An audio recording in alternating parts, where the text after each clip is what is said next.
eu queria que você falasse um pouquinho pro pessoal, principalmente seus seguidores aí no YouTube, os meus lá no Facebook. Qual você acha a principal proposta da sua campanha hoje para a segurança pública? Queria que você falasse no modo geral segurança pública, não só para a Polícia Militar, Corpo de Bombeiros Militar. Bacana. Até porque a gente, principalmente depois das últimas manifestações, a gente acordou um pouquinho para esse contexto, né? Que a gente antes atuava de forma muito individualizada. Eu falo os órgãos mesmo que compõem a segurança pública, né? Hoje, quando a gente fala segurança pública, a gente já fala num contexto geral, né?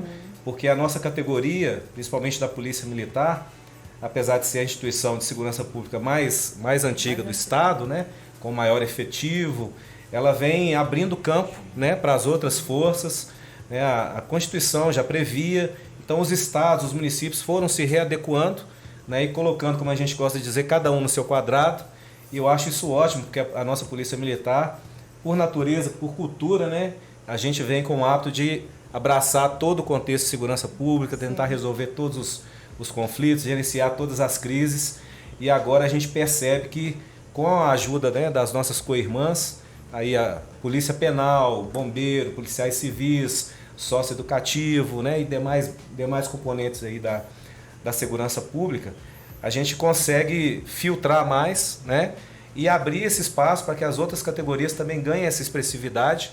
Então, hoje em dia, quando a gente fala da questão de segurança pública, seja um policial penal, um policial civil, um policial militar, a gente acaba falando num contexto geral a respeito de todos nós, né? Dito isso, a gente fala que a minha campanha, ela parte do princípio da importância da gente levar novos nomes para agregar com quem já está lá, né? Porque se a gente for falar de compromisso, já que na minha opinião a gente não deve prometer nada, até porque a gente não está no contexto político, a gente está tentando se inserir nele, então o nosso compromisso maior tem que ser com a nossa categoria, né? Com as instituições de segurança pública. E através dela a gente tem que bater em cima daquilo que a gente mais perde, né? Hoje em dia, se a gente for falar de um deputado federal, que é o meu caso, né? Se poder chegar lá, ser diplomado no início do ano, começar a trabalhar, a gente vai ter como premissa de tentar combater aquilo que já está lá para nos prejudicar mais, né? Nós já tivemos aí o aumento do tempo de serviço, a nossa falta de representatividade, aí eu falo no contexto geral, não conseguiu retirar da pauta pelo menos essa questão do gatilho, né? Que eu acho que mesmo dentro do contexto de expectativa do direito, quem entrou, como eu entrei em 96, o Rodrigo entrou em 99, o nosso contrato com o Estado era 1. Então, se era para ter essa mudança, então que essa mudança fosse a partir das próximas gerações, dos próximos concursos, que a gente não precisasse estar abarcado dentro desse contexto geral. Então eu falo que a gente tem que buscar muito, o meu princípio base é que a gente consiga estabelecer uma database nacional, porque dessa forma a gente não fica dependente do Estado, né, a não ser a dependência que ele cumpra com o que está previsto na lei.